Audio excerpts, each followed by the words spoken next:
Honnan kell kezdeni, hogy liberté? Onnan mindig balról jött a Liberté? Nem, liberté. liberté.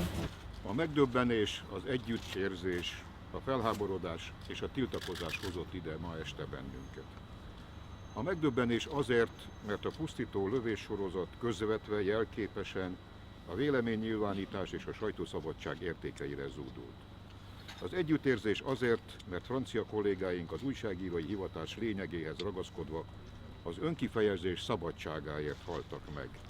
A felháborodás azért, mert eszmerendszerek közötti különbségek feloldása nem Kalasnyikovok ügye. Mindezek logikus következménye a tiltakozás. Ne a szemet szemért, a fogat fogért, az életet az életért, ne a bosszú elve érvényesüljön.